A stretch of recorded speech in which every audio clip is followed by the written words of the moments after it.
The average burnout rate is 5 to 6 years as a therapist. It's too taxing? It's just too taxing. Hearing rape and molestation and incest stories every day. I was shocked as I started to become aware how many times just hearing those stories would make me feel rage toward these men that were hurting women. I just lost my first wife. 2 years prior to that, you had your own battle with cancer. Now this thing comes back. Going back to not holding on to anger or fear, the best way to fight cancer is not to fight at all, but to love life. You swam the river. Your dad was in the kayak. I remember that from the beginning of the 22 conversation. 22 days it took us. Does that actually have a physiological effect, in your opinion, on fighting the cancer? My oncologist, he's like, I've never seen this happen in my 30 years. I can't find any hint of your cancer. And I said, oh, what?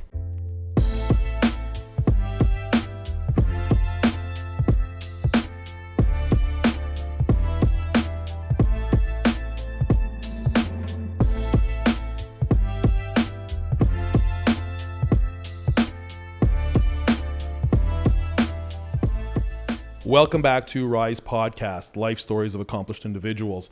As you know, and as I say at the beginning of every episode, the premise of this podcast is to extract as much value as possible from stories of accomplished people to understand where they are, what they've gone through, the difficulties that they went through. And today, we have a gentleman with us, Dean. Dean, how's it going? Good. How about you? I'm doing well. Doing well. Dean Hall. It's a really interesting story. You and I met today, actually, just about an hour ago when you came over. And to be really kind of transparent, most of the people who I've had on the podcast, I actually don't meet them an hour before.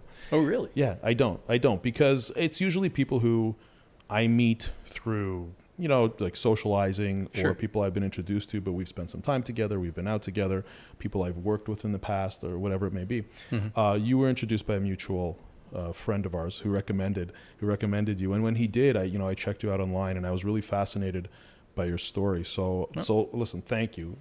Thank you. I've been looking forward to being here and meeting you. Awesome. I want to jump in. Oh, before I talk about jumping in, we were sitting in the kitchen and your wife Bobby's here. Right. She's just off camera. And we were sitting in the kitchen and, when people meet for the first time, they start telling each other kind of about themselves and their experiences. And I felt bad because every time you started telling me something and I thought it was good and it was interesting, I was like, no, stop. Wait till we sit down and we have this conversation. So I'm glad we waited and we're here now. I'm going to, as I do with all of the episodes, I've prepared kind of like a list of your accolades, kind of like a short bio that I've taken from the, resources that I found on the internet. And I'm going to read it because this really sets the stage so people understand kind of what you're about. Sure. So I'm just going to jump into it. Dean Hall has battled cancer and won twice. He is a licensed therapist with over 30 years of experience. He's clocked 50,000 hours of face-to-face time in the mental health field, and he is a certified radical remission health coach. I'm definitely going to want to know what that is, because that sounds very serious. In 2013, 3 years after the death of his wife, Dean found himself losing a battle to leukemia and lymphoma. He decided to go all in Sorry, I apologize. He decided to go all in on one last dream and use what he believed were his dying days to become the first person in history to swim the entire 187-mile length of the Willamette River in Oregon. His cancer went into remission after that grueling swim, instilling in him the belief in the transformative power of nature. Dean is the author of The Wild Cure: From Death to Life on Oregon's Longest River. Now, at the age of 59, Dean's mission is to inspire others to experience the healing wonders of nature that he credits for saving his life. He does this through hosting in-person wilderness trips, one-on-one coaching sessions, keynote speaking, and regularly sharing his life-affirming insights to his over 80,000 Instagram followers. So, was that accurate? Except for the 59 part, but I'll take it. Yeah? I'm actually 63. 63? Right. I was looking at old information. You know, it's funny because when you came in and I met you on the driveway and you got out of the car and I'm like, oh, he probably sent his son. And then I got a little closer. No, but I got a little, you're in great shape. Well, thank you. You know, for the people listening, they can't see it, but for the people who are watching this on the video, they can. You're in great shape. I mean, I train quite a bit myself, and I'm trying really hard to get in shape. And you're a little bit older than me, but it's definitely something to work towards. So wow, 63, very very impressive. So I guess to me, your story really hit home.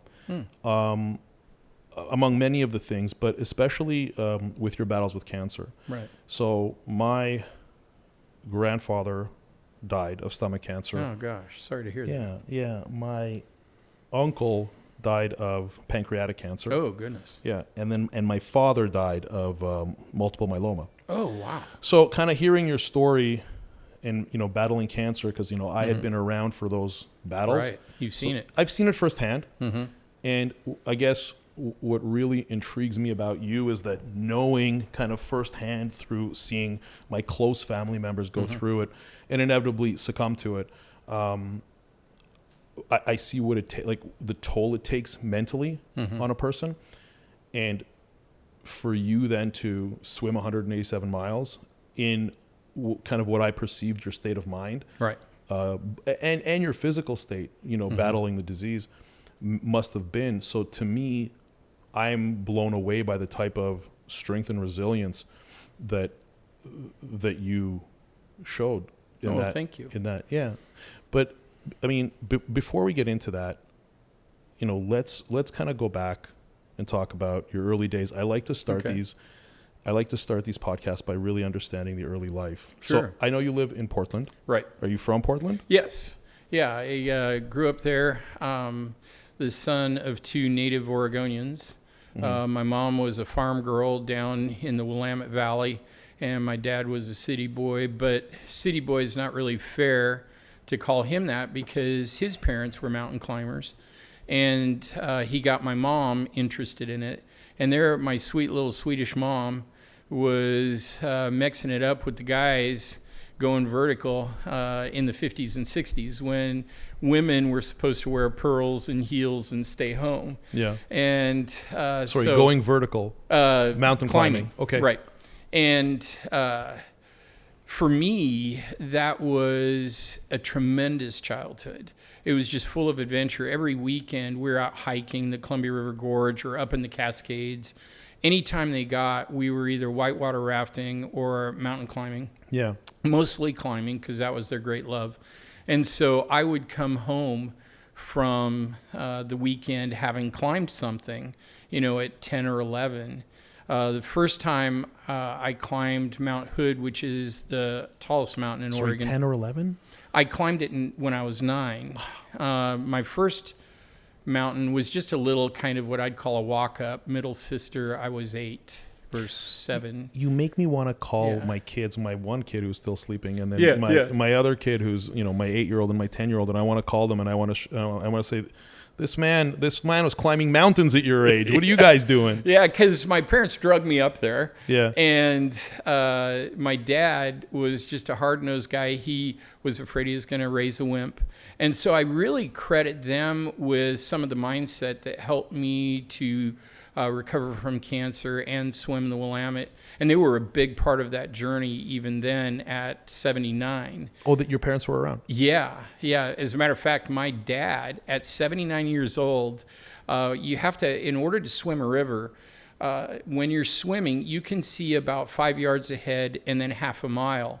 But danger always comes 20 to 50 yards ahead. Okay. And there were a lot of dangers, something called strainers. We have huge 100-foot fir trees in Oregon, and they often fall in the river, and their branches down, you can get sucked under and just held like a big strainer under those. So the old... And held under the water. Yeah, and drown. I mean, it happens all the time. Okay. And then there are a lot of log jams around corners and hairpin turns, especially early on in the upper Willamette. And so you need a guide boat or somebody in a kayak showing you the way. And so essentially, all I have to do is swim and follow the kayak. And so there's a huge amount of trust that has to happen. But then also, it relaxes you so that you don't have to make any decisions. Right. And at 79, my dad was my guide boater. Your dad was in that kayak? Yeah. Oh, wow. The whole 79. 187 miles. I want you to take me back a little bit. Yeah. I want to get into Sure. the swim, because I Sure. understand that was Right. like a massive turning point in your life, Right. and you know, you beat your cancer with that. Right. But I want to go back into your early life, because I'm trying to establish what is it that creates this type of resilience. What is it that creates this type of strength in a human being? So you're a kid. Right. I want to go back to your childhood. Right. You're a kid. You're in Oregon. You've got you're mountain climbing, and Right. and you're well, I guess whitewater rafting, and Right. I mean, you're doing Mostly mountain climbing and hiking, and especially on the climbs, I mean, basically it's an endurance event. A lot of the climbs in the Cascades, you will start at about 9 or 10 in the morning or in the evening, and climb through the night so that you hit the summit early morning. But as a child, you were doing this? Mm-hmm. Yeah. So Because my dad climbed Yeah. Mount Hood the first time when he was 9 years old. And Wow. so he wanted to pass that on to me. But he was also a Marine Corps sergeant the first 4 years of my life. wow. And he just wanted us not to be sissies, okay, as he would call it. And so we'd be, 4 or 5 hours into this climb. And, I'm a kid. I'm tired. And he says, "Are you tired?" "Oh, yeah, Dad." "Good. Helps you know you're alive. You're going to be tough someday." Mm-hmm. And, it makes me kind of emotional because, wow, I'm surprised. Because at the time, and he would say it with a grin most of the time, but I didn't understand what he was doing for me. Because everything since then that I've faced, I remember those early climbing experiences, and nothing's too hard. So I have a question about your dad. Yeah. How did he do it? And let me give you some context to my question. Sure. I've said it a few times, and you met my eldest. Yeah. I'm always trying to instill in them this type of attitude. This is exactly what you're talking about. And I'm trying to get them to do sports, and I'm trying to get them to be not tough in an aggressive way, Right. but tough in a resilient way. Sure. And when I do that, they're always pushing back. And Oh, yeah. so for me, I have this internal battle, because the person that they are today, the child they are today, doesn't want to do it. But I Right. know that if I don't do it, Right. the man they're going to be in however 10, 15, 20, 30 years is going to turn around and point their finger at their dad and say, "You failed me." So, do you know what I mean? Because Yeah, I didn't do. push them. So it sounds to me like your dad accomplished what he wanted to accomplish. You are I tough. think so. Right. I think so too. But that's my question. My question is how was he able to do it? And I'm asking for selfish reasons. How was he able to do this with you and get you to do what he needed you to do at the age of 9 and 10 to make you the man you are today? Yeah, I think a curious combination of great role modeling. He wasn't asking me to do anything he hadn't done. Secondly, he was a marathon runner. And so on many weekends, at least probably once every other month, he would do about 3 to 6 marathons a year. We'd go watch him run a marathon. Right. And so and he'd never say, "See, this is what you got to do as a man. This is what a man does." He just loved it. And that was subtle modeling. We saw his example and how happy he was and how fulfilled and how satisfied he was, even as he was training to do these things. And then, it's pretty hard as a boy if your sweet little mom is doing it and not complaining at all. So I have to give her just as much credit. Right. Yeah. And then there was a lot of payoff for me because I'd get back on the weekend and, it rains all the time in Oregon. Sure. And I battled all sorts of freezing rain and whiteouts and snow and heavy winds and felt like a badass coming back to school, not telling anybody. But the kids, my buddies would say, oh my gosh, I was so bored all weekend. Because you got to realize this is the 60s and the 70s. This is way back before any kind of technology, really. And I'd say, well, what did you do? Well, all we did was watch a Scooby-Doo marathon. Oh, was it good? Oh, it was okay, but we were bored. And then they'd say, well, what did you do? Well, I just climbed Mount Hood.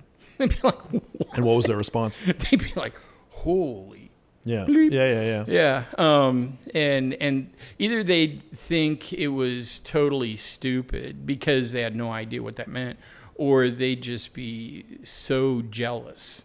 And that both of those reactions spurred me on to want to do it more. Yeah. As a matter of fact, what I had forgotten, and we'll get into this maybe later, but one of the things that brought me back was I ran into that brought me back to life. Right.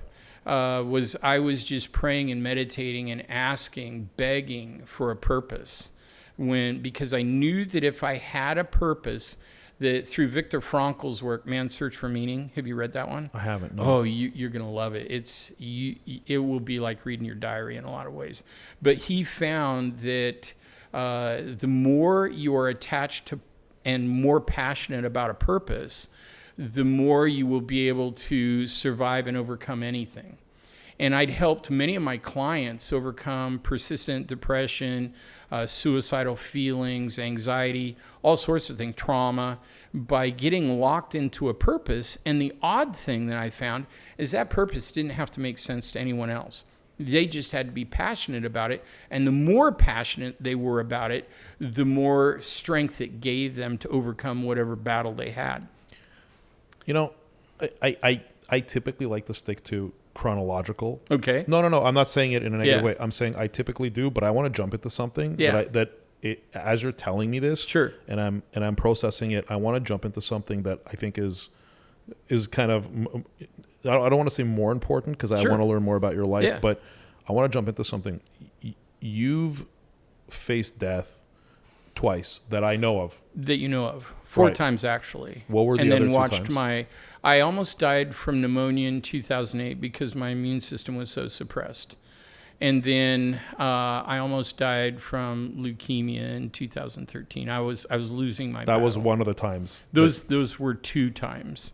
2008 with pneumonia, leukemia. You just said 4 times. Yeah, I almost died from kidney failure in 2010, and then almost died. And this was the worst one. I was trying in 2012. My daughter just lost her mama.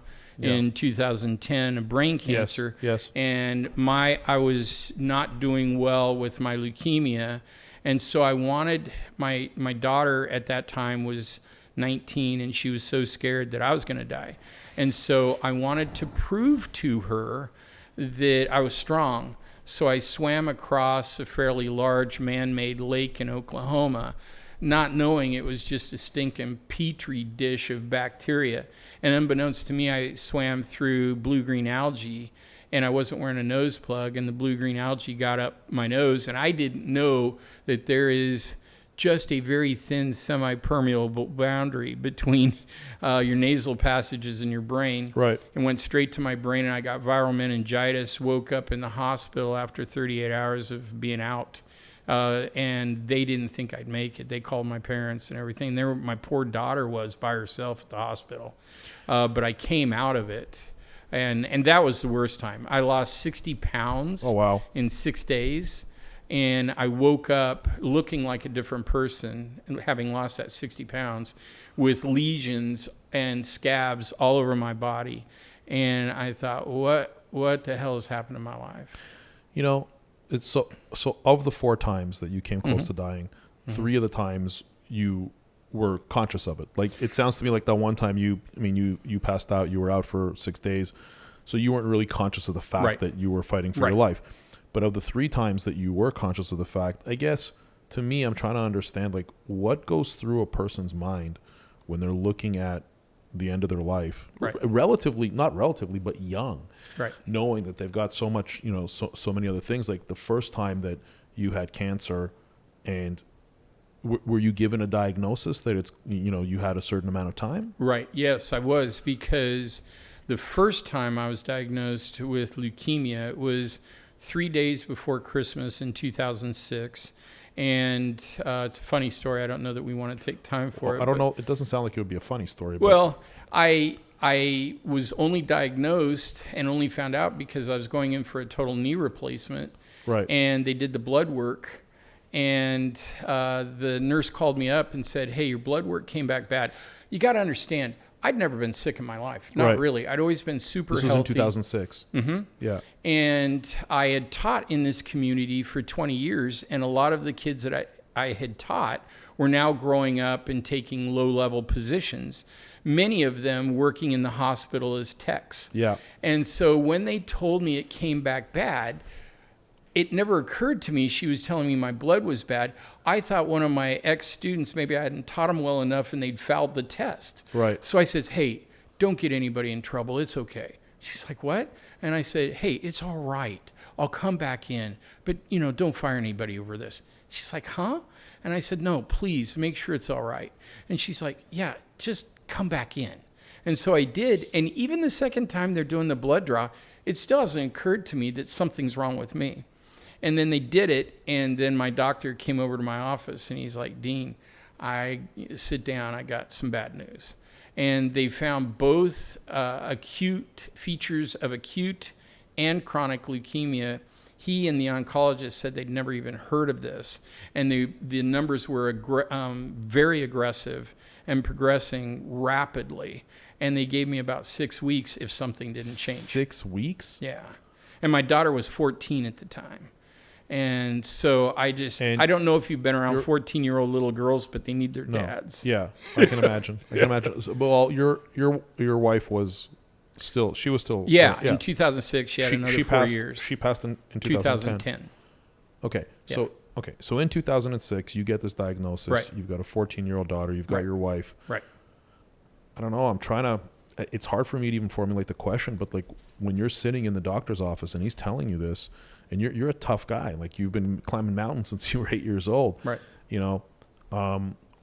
What goes through your mind at this point? Like, what are you thinking? I honestly thought, how the hell could it be me? You must be wrong. I went into a state of shock and denial because I'm the guy, I had grown up with parents who didn't drink. Right. So I'd never really even touched alcohol.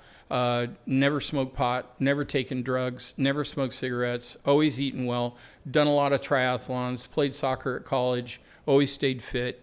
I'm like, this is either wrong or just one of the worst, sickest jokes in history, because a guy like me, I don't fit the demographic of a cancer patient. Yeah. Yeah. And then the second thought was, my daughter needs a dad. Yeah. And at what point did you go into solutions mode? I mean, were you It took me about 5 or 6 days of sheer terror, of just shock and thinking, what has happened to my life? And this is out of the blue. Like, it's out of the blue. Yeah, totally out of the blue. I was just going in. My senior year, I'd gotten a real bad soccer accident. And my knee had never been the same, and I'd kept it together just by biking so much, kept the muscles around it really strong. But it was way out of the blue, and such a shock. But the next thing I decided, there's something that came out of the University of Washington called Mind-Body Conversations.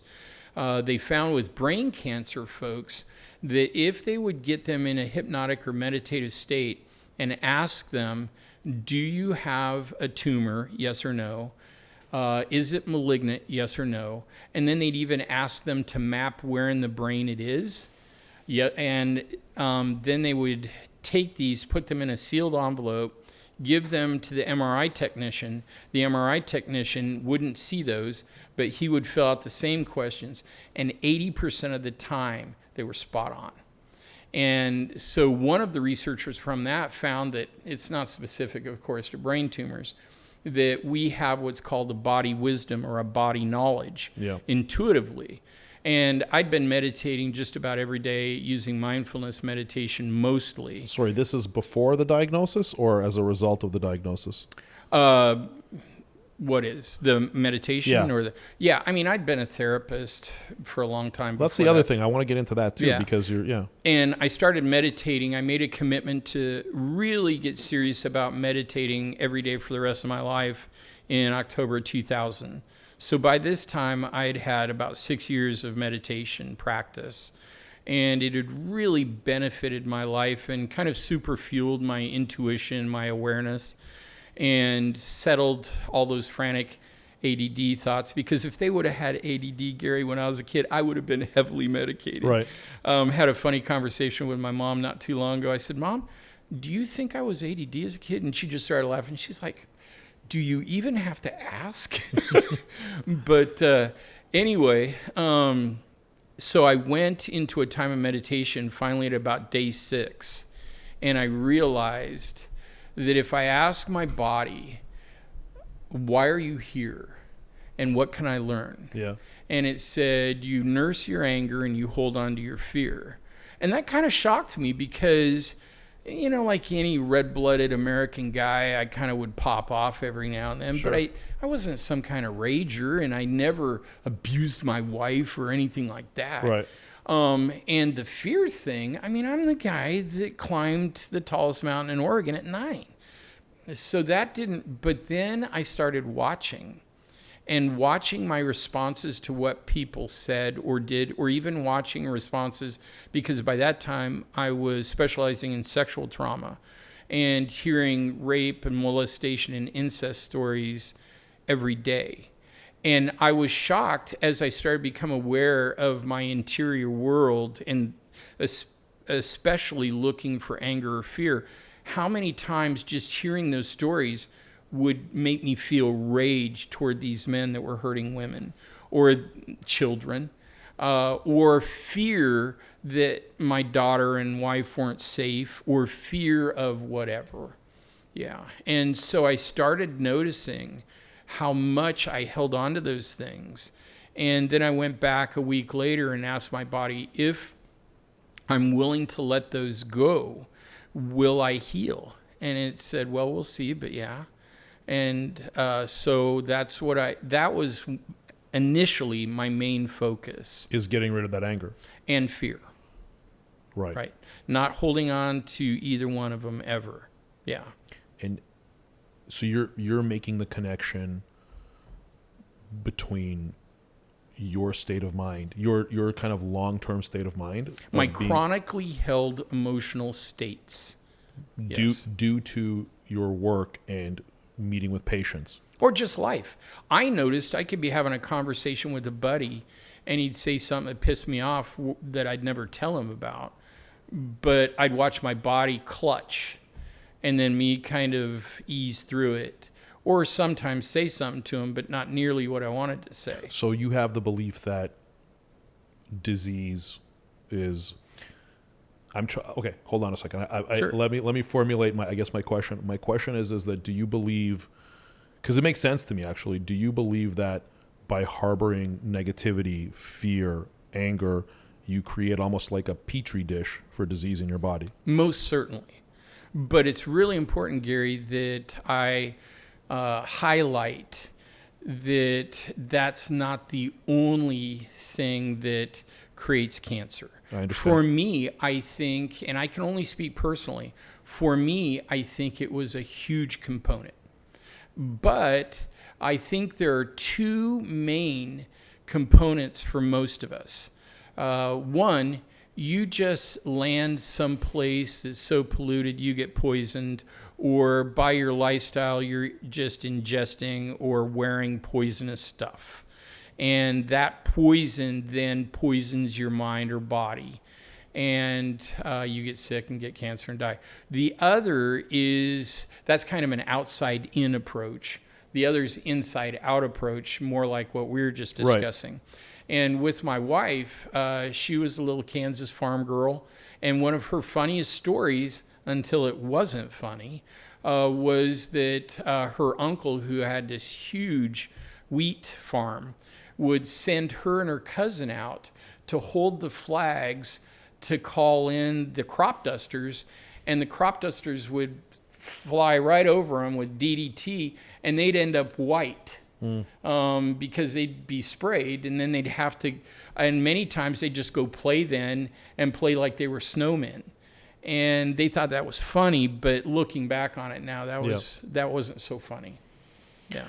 So, hey, look, it's incredible that, you know, going through this experience, you're making these deductions as to what's causing it, and I guess taking this information, like, you know, then letting go of that fear and letting go of that anger, and these things that have been culminating as a combination of your personal life, your day to day, and also this kind of, I guess, negative energy being transferred from your patients. Right. And I think a lot of people don't realize, like in talking with you, I think a lot of people don't realize the amount of sacrifice that therapists have to, that they give, because to be able on a regular basis, day in, day out, is taking on that burden, that negative energy from people who are going through, you know, the human experience. It's a lot, and it is. And it's tough. And so once you kind of speculatively identified, because it's not for sure, but this is how you identify. I mean, it worked out, right? Because you beat it. So once you identified it, and what was your course of action then? And I'm talking about the first time. Right. You had the first cancer. time, I knew I needed to clean. I mean, I'm living in a small town in Kansas because I grew up in Oregon. Yeah. But I had scholarships to play soccer all over the U.S. And on a lark, I picked a tiny little Christian college thinking it would be like church camp.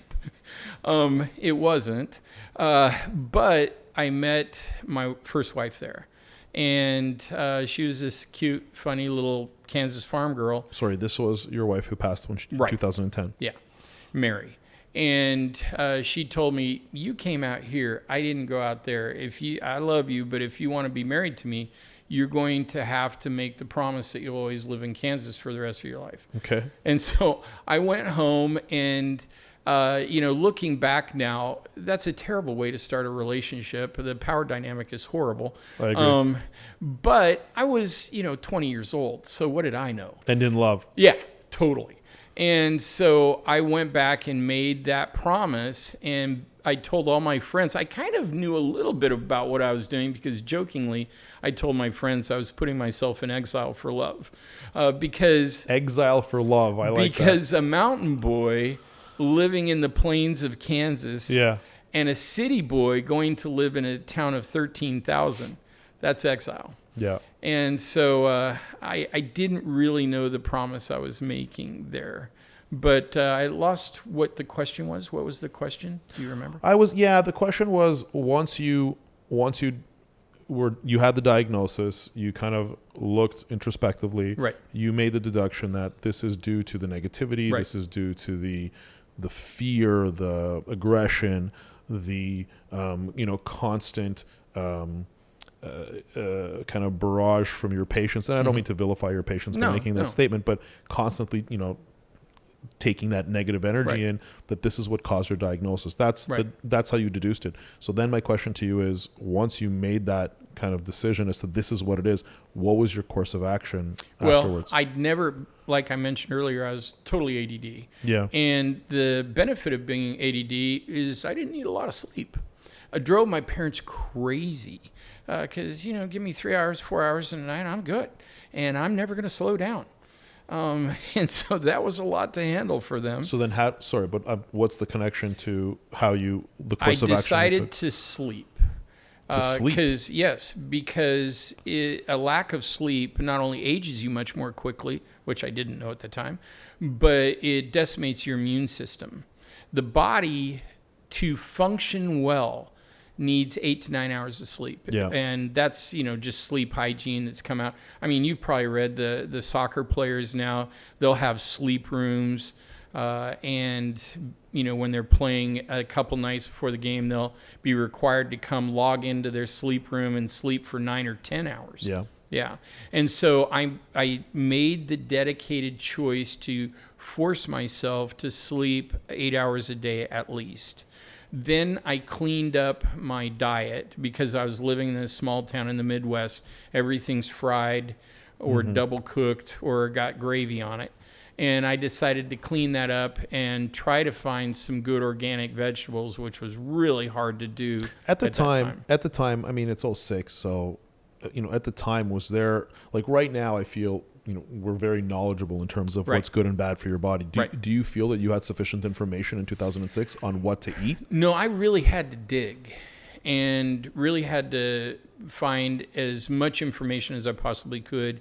And luckily, one of my best friends, the doctor that came and told me, just a brilliant man, and he knew a lot about lifestyle medicine. And so he was very helpful in that regard. Okay. Yeah. Okay. And so that helped. And then I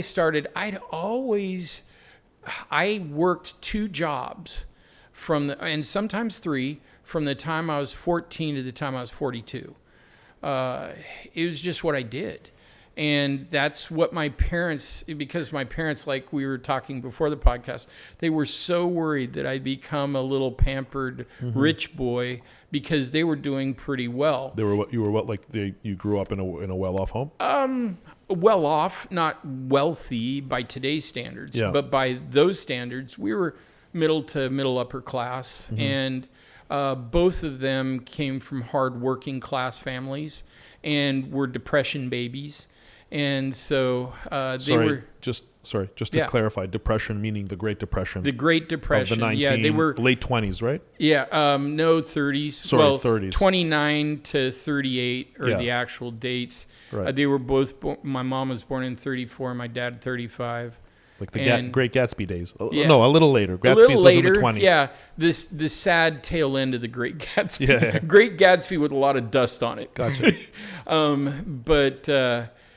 So they'd seen what it was like to be without, and they'd seen the benefit of hard work. Yeah. And they were afraid that what they had now, we would just think was our right. Correct. And we wouldn't learn the benefit of hard work. And so they put us out with the migrant workers working the berry fields. We couldn't play baseball. We got to play baseball till we were 9 or 10. 9, I think. And then from then on, we were working in the fields. I wanna get into how you decide to become a therapist, but before we do, sure. I wanna close off the first time you got cancer. How did you beat it? I know the second time was with the swim, but how did you beat the first one? Just trying to keep my head right and do lifestyle changes. And I was doing this. So 2007, I was one pretty sick guy. I just really got sick. You were fighting the cancer? Yeah, leukemia. I didn't have lymphoma. Many times leukemia and lymphoma come together, but this time I just had the leukemia. And it was such a shock to be diagnosed, and shock ruins your immune system. And then going into the Oncology Center, and I was still pretty buff, and walking and seeing what I'd call the Walking Dead, easing around with their IVs. Yeah. I thought it was just such a nightmare, Gary, that I think that plunged me even further into fear and despair. And so I was just really sick. I went Did you from... Did you do chemo? No, I've never done chemo or radiation. That's a big part of my story. Because I'd seen my dad do chemo and radiation, and then many of my clients, and then just never be the same. Hold on a sec. Did I miss that maybe? Your dad had cancer. My dad had the exact same kind of leukemia that I had, even though they say it's not genetic at all. Well, it sounds like it is. It sounds like it is, but they said there is no proof whatsoever. Quite honestly, no offense, Dad, if you're ever watching this, probably don't think you will, but... Sorry, your dad's around. Oh, yeah, he's still alive. He's 88. Yeah. And how old's your mom? 88. Okay. Yeah. Okay, great. And I think he holds on to a lot of anger and a lot of fear. I really do. I see him crunch down and chew his gums all the time. Yeah, when he's angry.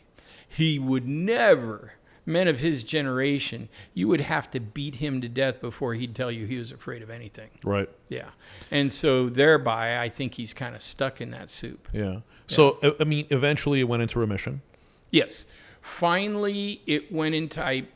Started getting quite a bit better by about the first part of 2008, but then summer of 2008, I got pneumonia. And by July, that was the first time I woke up in the hospital not knowing how I got there. And Dr. Aaron Waters, this doctor I've referred to, this good friend, I knew him really well. And he'd referred a lot of patients to me, and we'd been through a lot of trauma situations together. And this guy's cool as a cucumber. And I woke up and I looked at him and I'm like, how the hell did I get here? And he was standing over messing with my IV bag, and he looked scared. And I'm like, hey. He's like, oh, you're awake. He's like, how you doing? I'm like, I guess not so good. And I said, you look scared. He's like, no, I don't. I'm like, Aaron, I know you. What's the deal? He's like, well, all I can tell you is you're fighting for your life. He's like, you got to fight. I'm like, I can do that. So, yeah. Okay, I want to switch gears a little, and Sure. I want to talk about your work as a therapist. Sure. So you've logged 50,000 hours. Right. Working, it's a lot of years. That's a lot of hours. It's a lot. Well, it's a lot of hours that turn into a lot of years. Yeah. And you mentioned that you were doing like you were treating, I guess, women who were victims of sexual trauma. Some men, but 8 out of 10 sexual trauma. That was women. was your specialty. Yeah. How'd you get into that? I had a proclivity toward helping folks with trauma. I just noticed I was what I would call good at it. And then I became a certified clinical hypnotherapist and really started getting all sorts of extra certifications in mind-body medicine, the mind-body connection. What led you to this specific type of work? Well, therapy in general, or Therapy in general, and then I'd want to know how specifically you got into I always sexual trauma. wanted to do something that mattered. I saw my dad. My dad was very high up in a corporation, a worldwide trucking company back in the 60s and 70s. Saw him make a boatload of money. He hated every minute of it. As a matter of fact, that's why we were always out in the wilderness, or he was always running, because he didn't drink. It was the only way he could manage his stress. And I thought, money doesn't buy happiness. So I thought, I'm going to be a teacher because I love kids. I've loved kids since I was a kid. Yeah. And then I found out poverty doesn't buy happiness either. Correct. And so I took a pivot about my 4th or 5th year into teaching, thinking, how can I prepare myself so that in my 30s or 40s, when I'm still making the exact same amount of money and not so happy about it, how can I make a pivot so that I'm still making a difference in people's lives but making more money so that I'm not assigning my family to poverty? And that's when the idea of becoming a therapist came to mind. Okay. Yeah. But it fit because in 4th grade we had to write down what we wanted to do, and I wanted to be a mountain climbing psychologist. Well, I think you've done that because your wilderness trips, I'm assuming you're taking people through the mountains. Yeah, I And mean, we're not climbing anything. No, you're not climbing. You're being very literal. I mean, I'm being, but Yeah. I mean, you are taking them into the wild, Right. and which is a very interesting thing, and I want to get to that too. There's a lot of things I want to get to, but you do take them into the wild, and I saw you have like 2-day trip, I think 4-day or 6-day, or then 8-day trips, which is fantastic. I think 6 days. I think it was 2, 4, and 6 is what I saw. That's usually, but if people want more or less, I tailor make it to them and their needs. Okay. And so you take them in and then you reconnect them with nature. So reconnecting them with nature, the genesis, I believe, of this was the second time you faced your cancer scare. Well, it kind of was, Gary, but a lot of it was I have come to believe you kind of led me into talking about this when you said therapists just take on an enormous amount of emotional and psychological weight from their patients. Yeah. And you watch anybody, they're usually not a therapist for 33 years. As a matter of fact, the average burnout rate is 5 to 6 years as a therapist. What they usually do then is they go into supervision of some sort or teaching. And maybe just a couple on the side. Yeah. But they don't do it full time. Rarely do people do it for decade after decade. It's too taxing? It's just too taxing. Yeah. And I believe it's because we're going from that. I believe the way we still do therapy is toxic. The second most powerless position for the human body is a seated position, eclipsed only by a kneeling position. That's why when kidnappers take hostages, they make them kneel, because, and I don't know if they do this on purpose, but it renders and it signals to that person that's been taken hostage that they are now powerless. And that's the most powerless position. Second only is seated. And so it doesn't make sense for the therapist or the client to go and sit in a powerless position and then talk about what they feel powerless against. Hence your wilderness trips. Right. Got it. Plus, in the wilderness trips, a lot of my therapy is walking. Walking signals to the human body that they're making progress, that they're powerful, that they're upright, that they're moving. And so those clients that work with me while they're moving, they get better quickly because they're in an empowered state. And especially most of the people I work with are men. Men don't want to sit and talk about their problems, but you get them on a trail or around a campfire and they open up. That's the first I've heard of it. It's the first I've heard about treating people in this way. But the genesis of this was your swim. Was that reconnection with nature? It was the swim and, that's what made me dedicated to it. But I was already thinking in these terms. There's a new field called ecopsychology. Yeah. And it's the study of the therapeutic use of nature as an assist to therapy to heal, and how being out in the woods changes things. And when it started, they didn't have the scientific technology to actually measure scientifically the vibrational frequency, say, of the trees or of a river or of an ocean. And they've now found that we are vibrational beings. Our nervous system is highly electrical. And trees are basically antennae. There's a whole new field called grounding or earthing. Yeah. Yeah.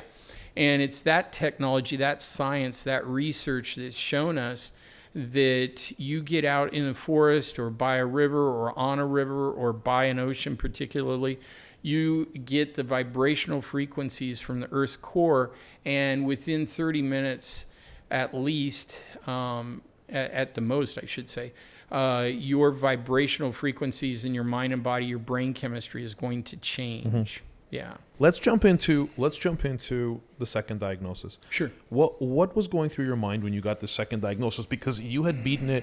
So you were in 2006. When was your final? So 2006, you were diagnosed. When did you get the all clear? It was late 2008. So this went on for 2 years. Mm-hmm. And considering you were given 6 weeks to live on the first diagnosis, you're now 2 years into it and you get an all clear. Right. How were your stress levels throughout this 2 year period? Did you know you were going to beat it? No. A cancer patient never knows for sure. No matter how rosy and optimistic any cancer patient is, even when you get the all clear, it's an axe that's hanging over your head constantly. Even after the all clear? Yeah. I thought, for me, having seen my dad beat it, of course, we always think we can do whatever our old man does, right? Sure. Only better. Yeah. Having seen him beat it, I was hopeful. But thankfully, I was able to go into, and with chronic lymphocytic leukemia, the type of leukemia I had, mm-hmm. the Western medical lore is that you never get rid of it. You never go into remission. Your numbers just go to a manageable point, and then you constantly have to watch those numbers in case they flood again, the white blood cells, and for the rest of your life. But at some point, it's going to become unmanageable, and it will kill you. And so that's kind of the miraculous part of my story that we'll talk about later. But my numbers got to a manageable level, and I thought, okay, I'm good. But I was dedicated to continuing those lifestyle changes that I'd made. And you continued to make them after 2008? Yes, absolutely. Into 2013? Well, no. When my first wife, I told you about the time that I almost died with my kidney failure. Right. That was kind of a fluke. It had nothing to do with cancer.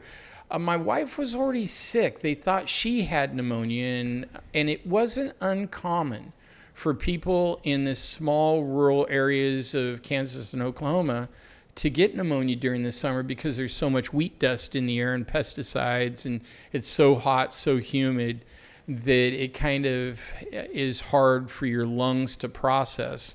And so then people would end up with pneumonia. Yeah. Well, anyway, that's what we thought she had, and she just wasn't herself. But she didn't have any of the typical signs of brain cancer. She wasn't ever dizzy. She didn't have migraines. And only until the very end did she start having memory problems or anything like that. So 2008, you come out of it, and then... Right. Had a good year.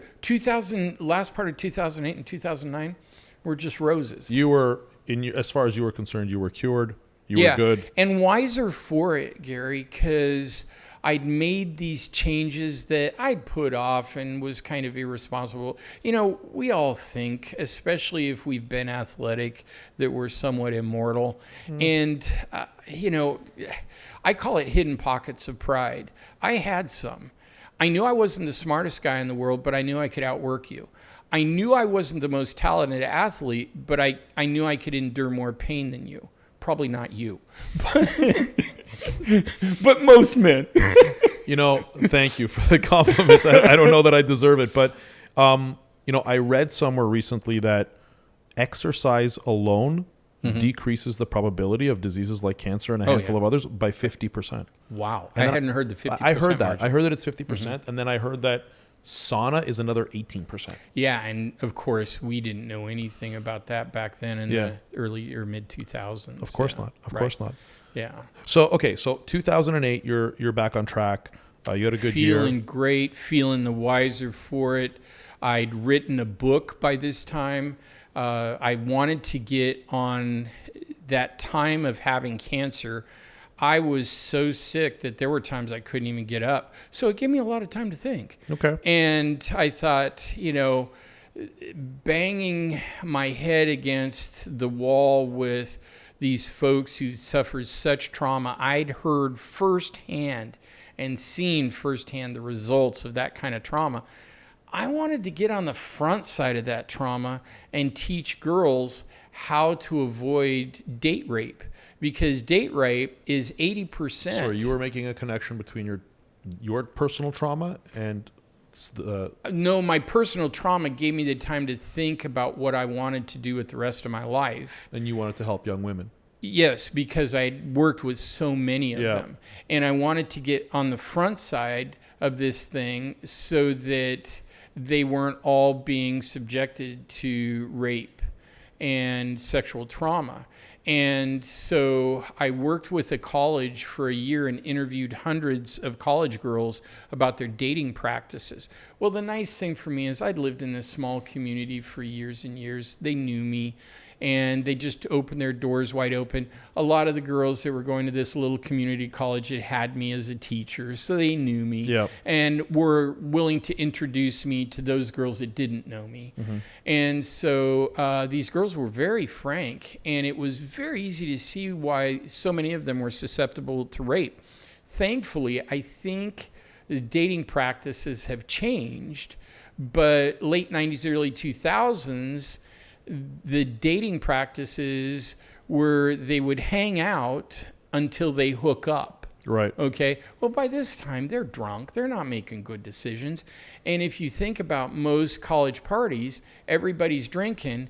Well, the creepers are going to be there watching and then isolate a girl and take her into a back room and make her do things against her will or take her out in the country or whatever. I won't shock you with some of the awful stories. I heard just from girls from these small rural areas, not girls from inner city, which are probably just as bad, if not worse. Right. And so while I was sick, the days that I could sit up, I would research this, mostly because the internet wasn't really working great yet, at least in my world. Right. And so I was going to the library, getting books, getting every book I could on date rape, and none of them I felt applied to how-to practices for these girls in modern day. It was all stranger danger stuff. And 80% of the girls that are raped by somebody they know and trust, like a pastor or a coach or an old boyfriend or a friend of a friend. And so all the rape books I felt were pretty ridiculous. And yet the FBI had developed a pretty solid profile on what a date or acquaintance rapist looked like and acted like. And they fell into 4 categories. And so I worked with the girls and heard their sexual practices, and then wrote a book called The Girl's Guide to Psychos, Players, Punks, and Pervs. I didn't. How to Become the Ultimate Guy Detector. And it was doing pretty well. But I never saw that in your anything. Like, yeah. In my research about you, I never saw this book come up. I don't do much about it anymore because it's really outdated. Sexual practices have changed, and to tell you how long ago, even though it came out in 2007, and that doesn't sound like that long ago to this old guy. Wow. But I talk about MySpace. I heard about MySpace. I was around for that. Yeah, and so I mean, I'd have to totally redo the book. But let me ask you something. Yeah. in regards to that. I mean, Yeah. we're getting into your therapist, like your therapist work, and Right. it's really interesting. Let me ask you: do you feel that, from your observation today in that field of study of date rape and sexual abuse, do you feel that we're in a better place or in a worse place as a society? I think we are in just as bad a place. I can't say worse place because I haven't seen any statistics or surveys recently. That hasn't been my field of focus. And I have not been around enough college girls lately to hear what their sexual practices are. I know they're much more awkward because they grew up texting. And the one thing I do know is kids of that generation, the late teens, early 20s right now, the one thing I hear from them the most is they have a lot of social anxiety and they can't talk to each other. There's a lot of depression in general, I feel, with young people. But let me ask you this, and I don't typically like to get kind of political or talk about topics that could like that inflame. Just like I don't typically get into too much controversial stuff. Right, sure. But I'm just curious because now that I have you here, it would be kind of remiss of me not to ask you your opinion on this because you are so like versed in this field of study. How about from the other side of it? And by no means am I advocating for men who are rapists at all. Right. But with the Me Too movement in the last 5 years, how does a man, and this is obviously off topic from the story of your life, but it kind of is because this is your life's work, right? So how does a man protect himself? Like I'll tell you, like for me, my company, and I was telling you about the media company that I built with my wife, like I rarely would have closed door meetings with women. And it's simply because I've now been conditioned that, you can't have closed door meetings with women. Right. And it sucks because, I don't know, like why can't you have a normal meeting with someone and not have to worry about this nonsense, right? Right. What's your take on kind of, the situation, like what men have to face as a result of this culture? Well, I think the Me Too movement was really important in a lot of ways to swing that pendulum back toward women's empowerment. However, anytime the pendulum swings to an extreme, it causes more harm than good. And I think, well, I shouldn't use that phrase. I think it's caused a tremendous amount of good, but the harm that's come out of it is there are predators, female predators. Just, maybe not sexually. Right. And there are female predators sexually, but there are predators in both genders. And I've witnessed in the last 2 years several female predators wanting a position from somebody above them and then claiming that that person did something, taking them out and then assuming their position. I've seen that 3 times. I mean, how do you feel about the fact that in a case like that, and I mean, I really want to be careful here because I'm not advocating for, you know, but like as a man, if a woman, if you know, in this case, if a woman accuses a man of this behavior, assuming, let's say nothing happened. Right. Because there was a case in college where nothing happened, and I knew a guy, and his reputation is sunk, regardless whether he's guilty or innocent. That's what happens. So, in your studies, when you came across this, did you come across? I mean, I know this was back in 2007. You said, but did you come across situations where it was almost like a man was wrongfully accused, and as a result, I'm sure there were. I didn't come across any. Back then, it was almost the exact opposite. Right. These guys were getting away with practically, I mean, murder would have almost been better in some cases based on what these women were having to endure as far as trauma and trauma responses. Yeah. And so, no, I didn't see that much back then, but I see it quite a bit now. As a therapist, where do you feel what do you feel is the point of failure in when it comes to raising these young men? So young men who behave in this way, who can't suppress or control their sexual desires at a young age. Look, as men, we all understand that when a man is young, it's hard to control. I know, but it's still no excuse. Clearly, no excuse. No excuse. Agreed. Right. Where is that point of failure? Is it the parents not explaining to their sons, "Hey, look, like, no means no," or you can't engage in sexual activity with a woman who's been drinking or smoking weed or whatever it is? Where's this point of failure? Is it the parents, do you think? Yeah, I think it's parents and society as a whole. I think the family, 100 years ago, maybe it was going on, but other cultures still, I haven't read the actual research from those cultures, but the family is the accountability partner and kind of the police of those kinds of situations. That kind of, if the extended family is a tight-knit unit, they can police and train the younger generations and let them know what's acceptable and what's not. It's interesting though, is like for me, neither of my parents ever sat me down and said, "Hey, like you can't, this type of thing you can't do." Right. But I think we just know, like innately, we just naturally know the difference between right and wrong. I would think so. Right. So I'd be interested to get to kind of the crux of why young men behave in this way. I mean, look, to this day, I mean, you're saying that your data is already, it's dated, it's aged out, but I don't know. I think as much as culturally, we've changed as humanity has changed, we're still very much the same creatures. Right? Well, there are a lot of young men that are sexually traumatized, usually by other men. And then there's rampant pornography, and there's a lot of debate as to whether that causes this kind of behavior or not. I believe it's highly addictive. And by that I mean it's progressive, where all of a sudden you're just not getting the hit that you wanted, so you go to something kinkier. That's been shown.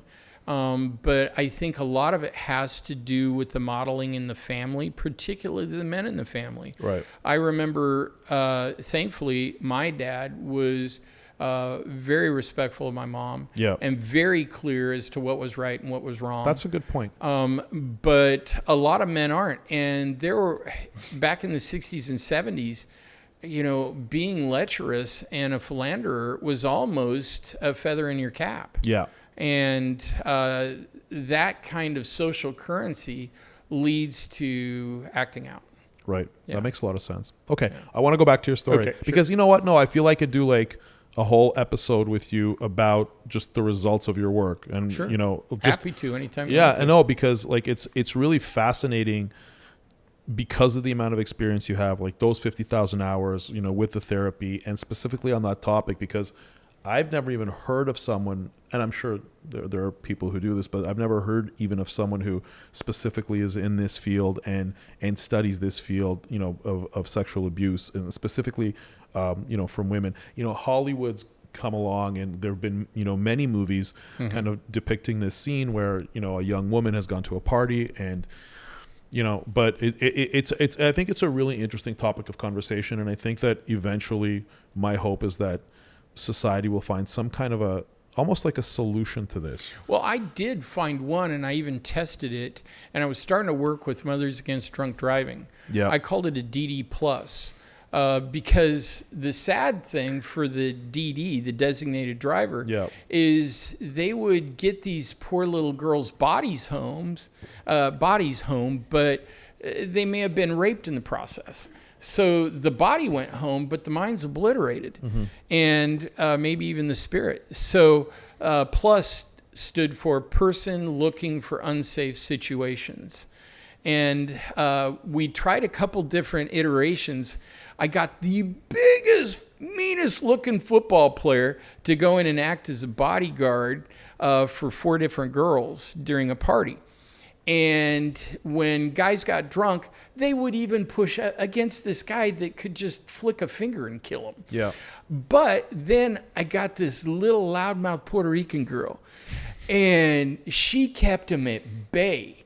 And I found that if a girl was the person looking for unsafe situation, and she wasn't afraid to, stand up, that these predators would back off, because they didn't want to be noticed, and they didn't want to, go against some female. I think if it was a man protecting them, they'd almost feel like their masculinity was being challenged, right, by another male.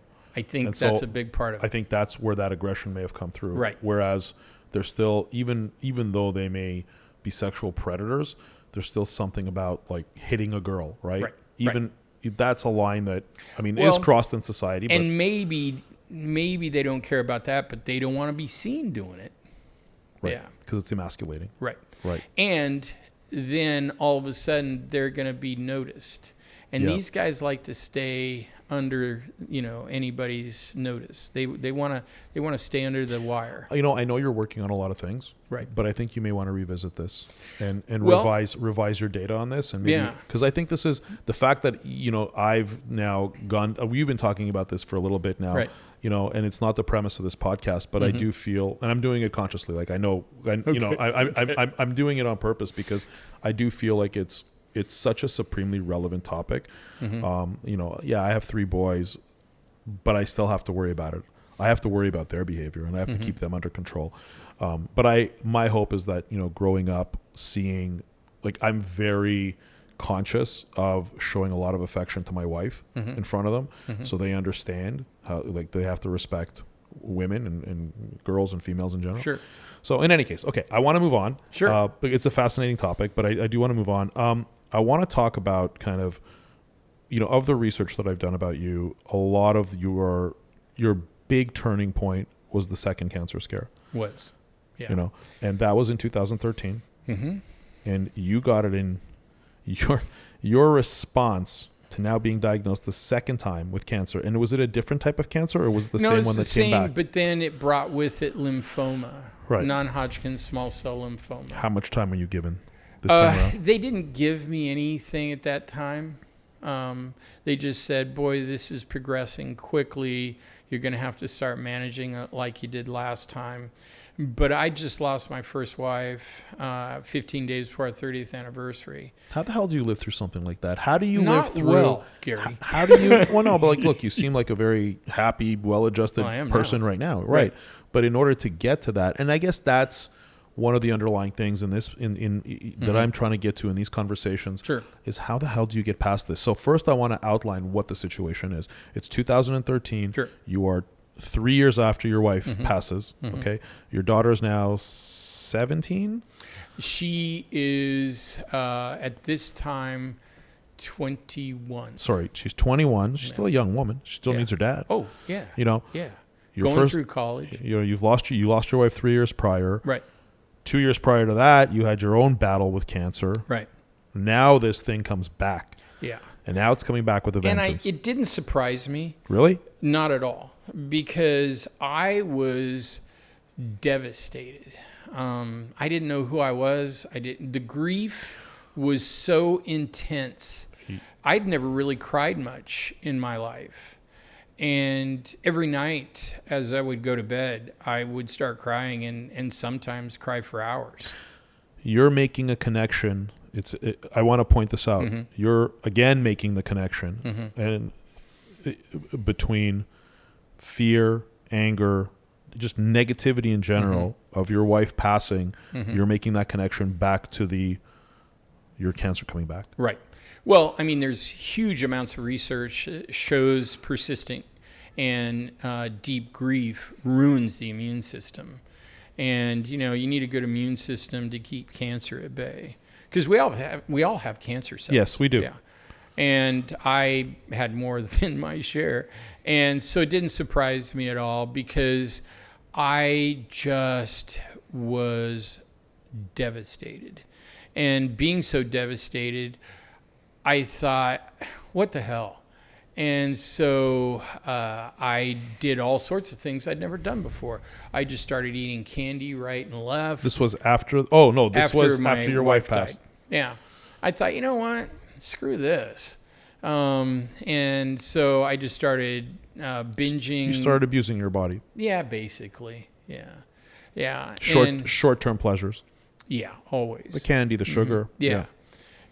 And just not sleeping because I couldn't sleep. I just couldn't. I would cry for an hour or two, which sounds like I was so weak because that's what I was taught, early on in our culture that, men don't cry. And it was such an odd experience for me to not have any kind of control over it. And then living in this small town, I kind of had realized it, but Sorry, not you really. were still living in Kansas. Yeah. Because you had made because that promise. I built this thriving practice. Right. And Sorry, the practice was your own. You didn't work for another. No. Oh, this was your own practice. Yeah. Okay. Yeah. So I think it's important to point out that you've been an entrepreneur all this time. Right. Because we didn't touch on that. No. When that brings a whole other set of complexities to life. Right. Dealing with everything that, where the buck stops with you versus, you're working, let's say, at a clinic or at a hospital where there's a separate administration. Right. So you're both the pilot and the plane in this scenario. Right. And you get hit with this. Right. Okay. But it was thriving. My wife's best friend stepped in as my receptionist, and I'd known her since I was 19 years old, and she was a wonderful woman and kind, and I knew she'd treat my clients well, and it was working still. I noticed I would have a harder time concentrating, and there were many times I thought, I should take some kind of sabbatical. Yeah. Because a housewife would come in. Sorry, I apologize. You didn't take any time off after you got the second? I did. No, I didn't take any time off after I got the second diagnosis, but I did take 6 weeks off after my wife died. Yeah. Because I couldn't stop crying. Number one, and that's not a good state for a therapist to be in. No. And then secondly, when I did start back, there were times I'd take 2 or 3 days off because I just lost what I felt like was my whole world. Well, and the reason I say that is because I felt like I'd given everything up just to be here with her. I'd worked my ass off to build us a good life and build wealth. And just as it was paying off, it was all gone. All gone. Okay.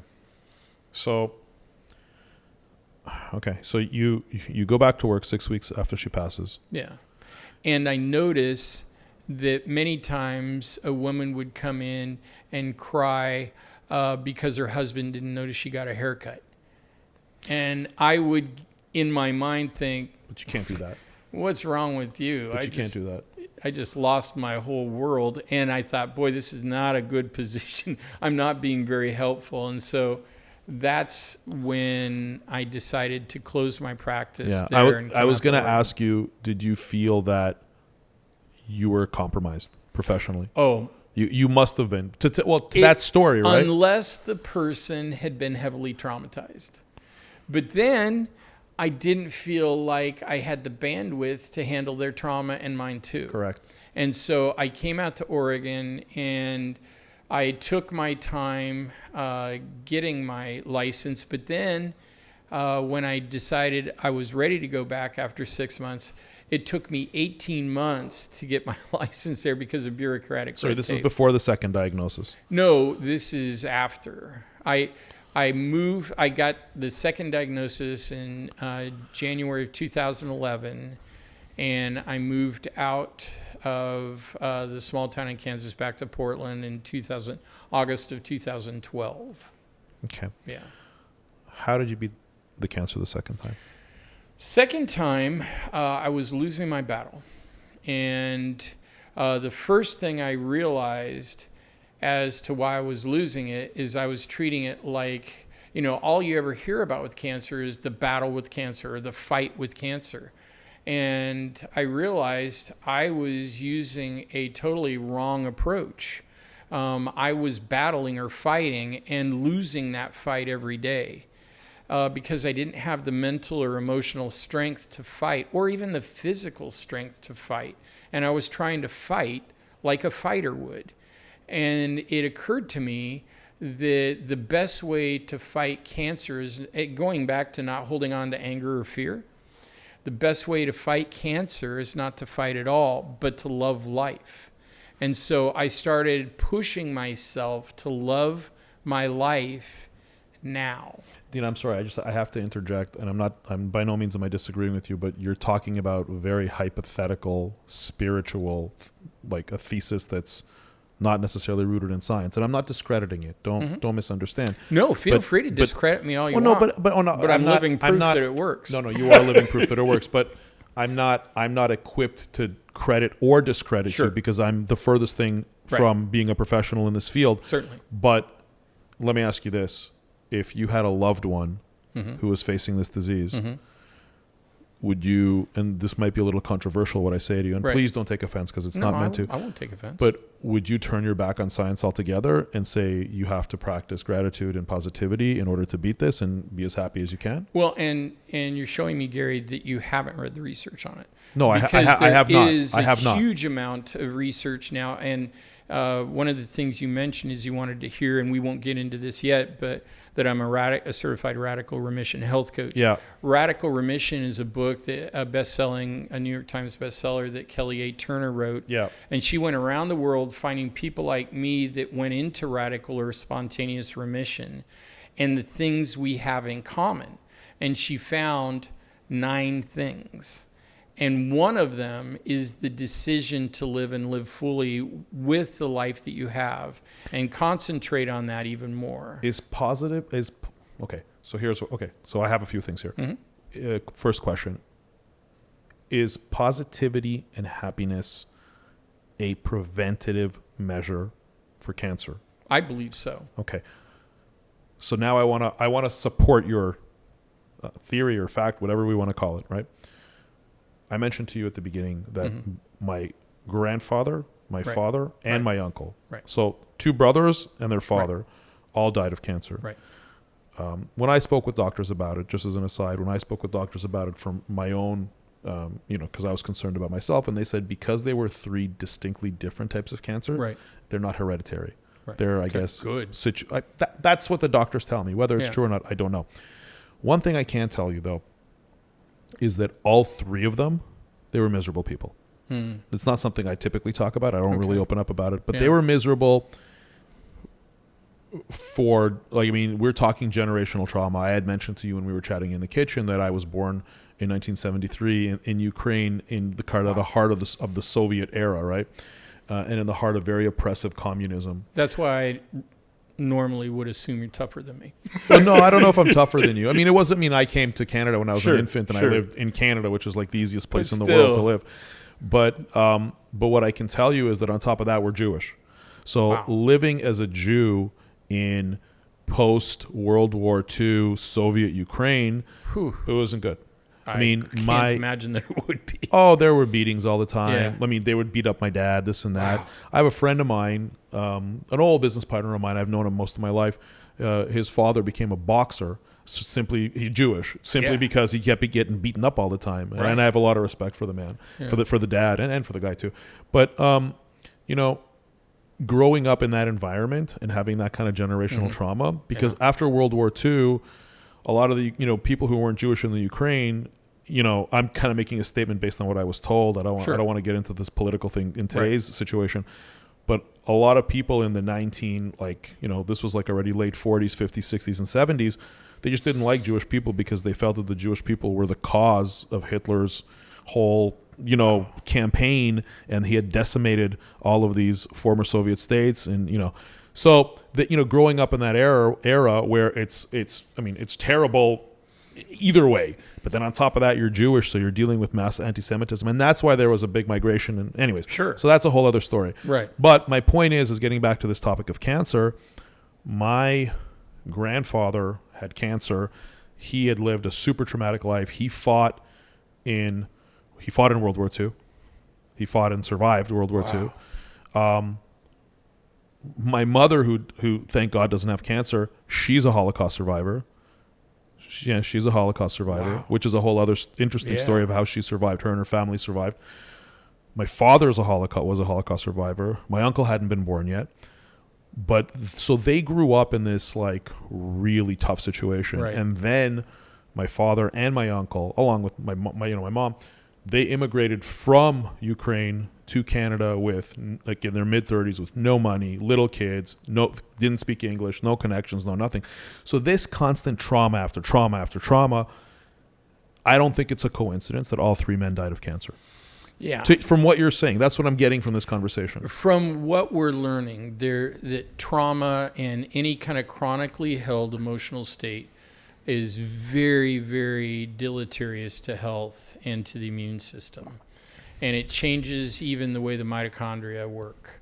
So I would have to think, again, going back to what I said earlier, I believe, and I think science is showing us, there are two ways. My first wife was very positive, very happy. And it still came after her. Yeah, but again, I think some people are just poisoned. And then you talked about the two. You talked about the external and the internal. Right. I understand that. And so I think for me, and I can only speak for me, it was largely internal. I think for her, it was largely external. It came from the outside. She was poisoned. Right. Yeah. On this premise of positivity and happiness massively decreasing your probability of contracting cancer. Well, I haven't read specific research studies that say exactly that. I have read about how they boost immune function, and gratitude and kindness do as well, right, as well as brain chemistry. And you put enough of those days together, and you'd have to then assume that it would help you fight off chronic illness and diseases. So what would you say, both professionally and as somebody who's survived cancer twice, by changing your mindset, what would you say to people today who are chronically negative, unhappy with their lives, looking for drama? We know these type of people, right? And to be honest, I have to fight myself to not be negative sometimes in their circumstances. I used to too. What would you say to people who are living their lives in this constant state of negativity, trauma, drama? What would you say to people? That we create our own existence and our own world, and that our bodies are a manifestation of that interior world or existence that we create. There's a type of therapy called narrative therapy. It's the idea that the memory really, according to research, our memories are largely false or mostly false. We'll remember things, but over time we'll drop things and add things. And then our recall is really much less than we'd ever imagine. Oh, there are some brilliant people that have wonderful recall, but the average person has terrible recall. And so when we face particularly either wonderful things in life or terrible events, we make up a story about those to give it meaning, to help us understand what happened. Because the number one job of our unconscious mind is to keep us safe. In order to be safe, there has to be some kind of order in the chaos. And the way we create order is to assign meaning. If there's meaning, then we can understand and it makes sense. For example, if we started this podcast today and you said, Dean, I hate your story, I hate you, and you picked up the microphone and hit me in the head. I might write a story, and the story might be either, wow, Gary's a terrible guy, or, oh my gosh, I am a total failure, right, because Gary doesn't like me. Usually it's one of the two extremes. And health is always somewhere in the beautiful middle. Yeah. And so what I'm trying to say is my decision to love life as it is now is, if you were to do that, Bobby and I would, my current wife and I would go here and I'd be like, whoa, that was wild. What can I learn from that? How was that good? How was that bad? I would try to ask myself questions that make me curious about it so that I don't automatically assign either overly positive or overly negative meaning to it. And the stories we write many times aren't based on fact at all. It's just our assumption. Right. Yeah. I want to now go into the river. The 187-mile swim, because you started talking about it at the beginning, right, and I purposely kind of left it till the end. So the premise of this was, you felt that, from what I read about you, is that you felt that doing this wasn't necessarily, correct me if I'm wrong, this wasn't necessarily in your mind a way to beat the cancer. Oh, that was never, as a matter of fact, all my doctors said probably the exact opposite. Don't do it. You did this in order to you wanted the time you had left to have meaning, and you wanted to accomplish something. Correct. Yeah. I mentioned Viktor Frankl. He wrote Man's Search for Meaning. He was a Holocaust survivor, and he was an Austrian psychiatrist, and he'd always wanted to study under traumatic situations, life-threatening situations, who survive and who doesn't, and what makes a difference. Well, after a few weeks in Auschwitz, he realized, I would never have asked to be here, but this is my perfect lab. I can start watching people and find out who survives and who doesn't, and start trying to decide what separates the two. And so he started watching. And his first hypothesis was those big, strong athletes that come in are going to be the most likely to survive. But he found many times they were the quickest to go. Why? Because they weren't tied to purpose. He found in the different camps that he was in, and he would find little scraps of paper, write his notes, and then roll them up and stick them in the cracks of the wall so the guards wouldn't take them. Yeah. He was a brilliant man. And he found, just by having his own purpose, that it made the suffering easier to overcome, because he wasn't just thinking about the terrible things day in and day out that he was going through. And he found that in those camps, the two main purposes were either, I want to live to see my loved ones again, or I want to live to kill these Nazis. And the more passionately they held on to them, the more they were able to overcome this tremendous suffering and live. And so he wrote Man's Search for Meaning, and the basic premise is that purpose is absolutely pivotal in overcoming anything. Well, I'd known this, and I'd helped several of my clients use it. And so for weeks, I would just beg God, the universe, whatever you want to call it, for an answer, for a purpose. Well, I'd written a book like we talked about. I'd built a practice. I'd taught. I'd fallen in love. I'd done all the things I'd wanted to do. I couldn't think of anything. And so you were searching for that purpose. I was searching. And I don't know if you've heard. Sorry, because you felt that purpose would save you. I did. Or at least give me my best chance to buy as much time as I possibly could. Hence the river. Hence the river, but mostly because I didn't want my daughter to be an orphan. Yeah, it was the love I didn't have for myself, but that I had for her. Yeah. And so I was going to do whatever it took. And I was trying to use the power of questions. I don't know if you've heard, but the brain by its very nature has to answer every question you ask. It activates something in the brain, and something in our unconscious is constantly working until we get a reasonable answer. And so every day I would just quiet myself several times a day for just a minute or two and say, what's my purpose? What do I need to do? What would be the best thing I could do with the rest of my life? And the longest I'd ever had to wait for a really solid answer to come was 2 or 3 days. Weeks went by, and it's nothing but crickets. Yeah. And so I looked around, and I was kind of depressed, and I realized, while I'm waiting for the universe to answer, maybe I should unpack all these boxes, because I lived in this little duplex for months and had been so depressed I hadn't even unpacked. So I started unpacking, and one of them were childhood things my mother had packed to get them out of her house. Yeah. And it was a journal I'd been forced to keep in the 6th grade at 11 years old. And I opened it up, and it says, when I get old, I gotta climb Mount Everest, swim the English Channel. And I'd forgotten about that kid that wanted to be a sponsored adventurer. Wow. And just a shockwave went through me. I'm getting goosebumps even now. It made no sense, but immediately I thought, okay, that's it. That's what I got to do. And then I thought, wait a minute. I've known guys that have climbed Everest. I really don't have the money because of all the medical bills.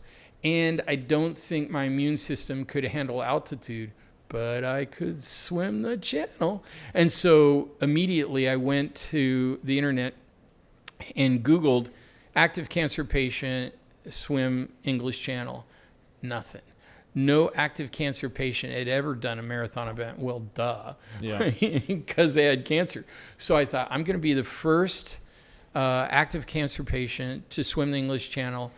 And this way, I can inspire other cancer patients to refuse to be defined by their diagnosis. Because I think what happens is you get in that cancer, I have cancer club, and it kind of becomes your identity, and you don't think about life without cancer, and you're kind of defined by that illness, and you kind of get trapped by it. Subtly and psychologically. So you swam the river. I did. Dad was in the kayak. I Yes. remember that from the beginning of the 22 conversation. days it took us in 40-degree water. How many hours a day were you swimming? Well, it depended on the 40-degree leg that water? day. Yeah, it was 40 to 45 degrees because it's largely a snowmelt river. The first 16 days, it was under 50 degrees. You think I know now. I follow you on Instagram, and you do a lot of cold water therapy, as do I. And you do that, and do you feel that those 22 days in that river and that cold, did that actually have a physiological effect, in your opinion, on fighting the cancer? The doctors, my oncologist, Dr. Juanerio Castro down at University of California, San Diego, he was considered the world's number 3 researcher in chronic lymphocytic leukemia. Number 1, he's like, Dean, I can't find CLL in you. He said, in my 30 years. CLL? Yeah, chronic lymphocytic leukemia. Okay. He's like, I've never seen this happen in my 30 years. He said, if I hadn't diagnosed you myself, I would have thought you'd been misdiagnosed because this is never supposed to go away. Mm-hmm. And the only thing he could think of was, as we know now and has become popular, but I'd never heard of Wim Hof at this time or any cold water plunging. But I was in a lot of times 6 to 8 hours a day because I was swimming 10 to 12 miles a day as an active cancer patient. And the hardest thing about this was the cold. I was going into thrombosis or deep core throttle where my internal organs would bang against my rib cage. About every 45 minutes, I have to get out after 45 minutes of swimming in cold water and do jumping jacks and run in place to warm my body back up. and then find the mental fortitude to get back in Right. and keep doing this all day long for 22 days. When you were done, Mm-hmm. how long after you were done were you given an all clear? Well, I remembered it just being a month. But we went back in my journals recently when I was writing my book, and it wasn't until January because I had to go down to University of California, and I was feeling so good by then that I just kept putting it off and putting it off. I think part of it was I was feeling so good, I did what a lot of cancer patients do. They call it scanxiety. They don't want to get scans or blood tests because there's so much anxiety around it Right. because we've had so much bad news. Yeah. And so I put it off. And when I went in, the doctor didn't come back for a long time.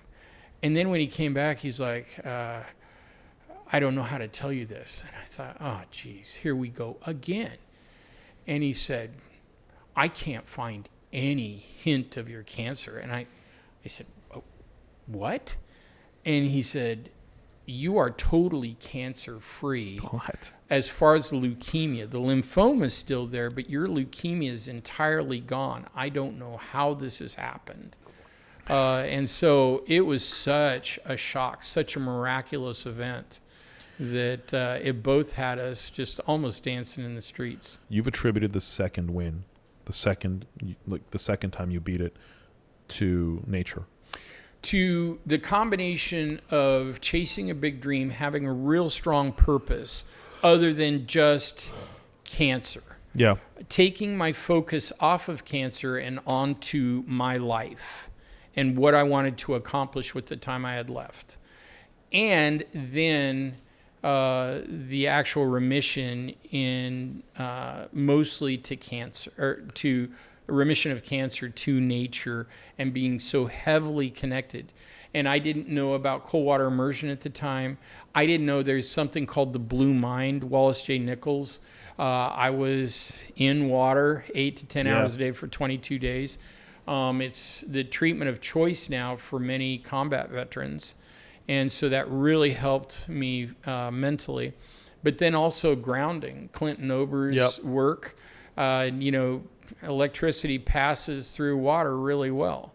And so I was grounded then too. So a bunch of dynamic things that happen in nature were happening to me. Unbeknownst, I was just trying to swim this river and raise money and awareness for the Cancer Society.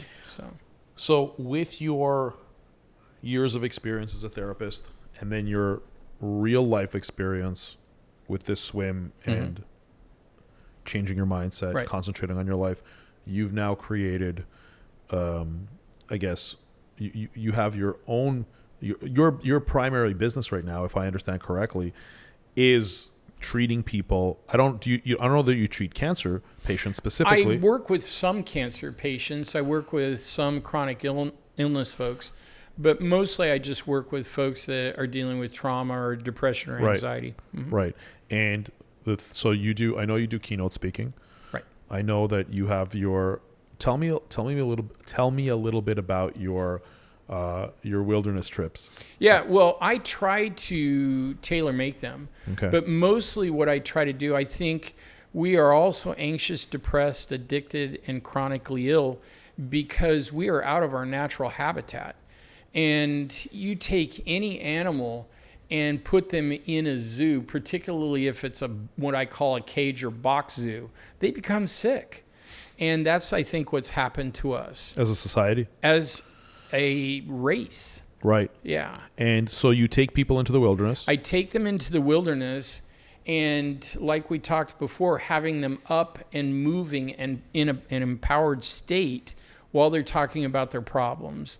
Then I do some challenges with them, either map and compass challenges or either a mental challenge, or just one of the biggest challenges that I offer people today that's the toughest on most people is we're way out of cell phone or any kind of device range, and sitting by a river out in the middle of nowhere, even though it's just an enormously beautiful vista, for 30 minutes to an hour, Yeah. and just trying to concentrate on what they're seeing and not get in their head. A lot of the people tell me after that that's one of the hardest challenges I give them.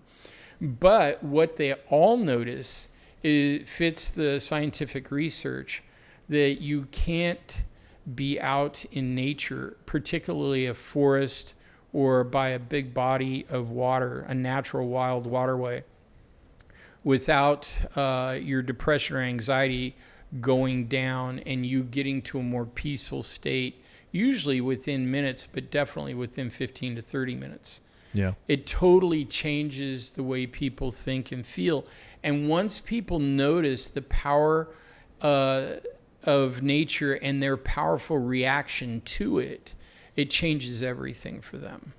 Yeah. You know, I remember during stressful times in my life, I actually read, what was the book? It was The Power of Now by Eckhart Tolle. Right. And I believe in the book he talked about walking in. I believe if it was the same book that I wrote. And I remember listening to the novel, like listening to him narrate it. And when I was going through really stressful times, this was back, I think, early when my kids were really, really young, you know, and there were some changes in business and whatnot. And I was stressed. And I remember walking through the forest, listening to the book. And I remember it definitely, it made me feel better. Like it really did. So, you know, I think your concept of counseling people, you know, giving them this therapy in this setting, I think it's incredible. Like it makes me want, even though like I don't have any trauma right now, luckily, I feel like I'm in a good place, but I would even just do this preemptively. Like, do you take couples, by the way? Yeah, I haven't recently. I did in the early 2000s. I took several couples to Sedona and did what I call a more resort nature experience. I would meet them. We'd stay at a resort. I'd meet them at 8. I'd hike them around for a couple hours, and then I'd get them apart. I'd have them do some kind of challenge together as a couple. These were couples who were undergoing problems. Yeah. How about couples who are like, everything's good?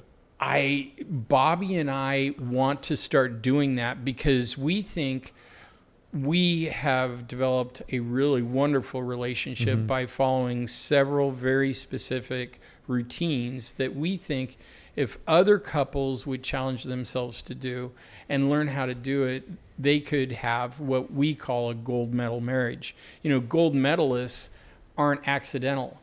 And I think the misnomer and the misconception in our culture is that we should have a good marriage accidentally or easily. No, you got to exercise certain routines and challenge yourself to step up to the plate to have an excellent marriage. Even if things are going well. Especially when things are going well. I'm going to take you up on that. Because it sounds really interesting. Like I would love to go with Valeria. And I mean, if I can find the time out of her schedule, she's the busy one. But that sounds like really interesting to me. That we would have a great time. And you guys, I think I can promise you would learn a lot that you don't know already. I think you're right. About my wife, you mean? About each other? About your wife, about each other, about how to get along together, but also about how to connect with each other, particularly in stressful times and in nature. You know, it's interesting. It reminds me, I had a woman named Layla Sentner on my podcast. And she is the owner of the school where my kids go to school. Oh, okay. Yeah. And one of the things she told me, highly accomplished, her and her husband, very, very wonderful people. She had told me in that interview that one of the things that she did is that after they got married and and even like throughout their marriage and everything was fine, they hired a coach. Essentially. And I said, well, why? Did you have problems? She goes, no, I didn't have problems. But she explained to me that the complexities of marriage there's so many of them, you know, and they're always, you never know. Right. And so, you know, her point was like, we invest so much effort and time into getting everything, you know, done correctly, but our marriage is so important that why not preemptively get coaching and have somebody who we can talk to, even if we're not at odds, and to prevent that. So I think that sounds like something, I don't mean to make it sound like I'm pitching your services, but pitch away. But I don't mean like a shameless plug, but it sounds very logical to me. I think if people have the ability and the means to do it, I think like a couple of days in the wilderness with you, I think would do wonders. And I would much rather, what I'm doing more now than anything is working with high performers rather than those that are really suffering. Yeah. Because the high performers, they want extra things that are going to keep them performing well until they're as old as me or maybe older. And so it's more of a mentorship. And the fun thing for me is after doing 50,000 plus hours, particularly 20 of the years we're in that small town, I would get massive unsolicited feedback 10, 15, 20 years later and watch these people and their lives and the outcome of my work, which means at first I was just apologizing a lot. But then I started to notice year after year, decade after decade, certain things work in real time with real people. Yeah. And high performers take those things then and just create an exponential benefit in their lives. And the marriage, Gary, is the hub of the family. Absolutely. If it's off just by a little bit, everything gets wonky. And if you want to raise strong families and strong kids, you got to have a strong marriage. And I feel that people underrate that. And when I look at in society today, people don't, like, you hear people talking about the negativities of marriage and relationships as a whole between a man and a woman. And, you hear a lot of that, but you don't hear a lot of people talking about, hey, like, how do we improve this even further? Right. How do we like quadruple down on this great marriage that we have, make it even better, because it's better for our like the health of the two people who are involved in it, as per, the conversation we're having. And also it's for the children, for generations to come. So it's such a good investment into just everything, happiness in general, longevity, health, and everything like that. On that note, Dean, I really want to thank you. It's been fun. These interviews, what's great is that we were introduced by a mutual friend. Right. I didn't know what to expect because you're modest, and you're modest meaning your accomplishments in your story online of what I could find is much like you're underrepresenting what you've been through. You're underrepresenting the value that you provide to people who would engage with you. So I guess call me a professional marketer, not to toot my own horn, but as a professional marketer, I would advise you to kind of look into being more descriptive about what you do, because unless somebody listens to the entirety of this 2-hour conversation, they're not going to know the full scope. So I suggest you document a little bit more of it. Okay. And my son is over here, my eldest son, and I just wanted to tell you something. What? When Dean was younger than you, he was climbing mountains. You weren't here for that, but I want you to know that Dean was climbing mountains when he was younger than you. Well, that's cool. It is cool. So you and your brothers, we're going to leave your 4-year-old brother at home. Me. We'll plan that later. Okay. All right. Dean, thank you for your time, and thank you for being here. I appreciate that.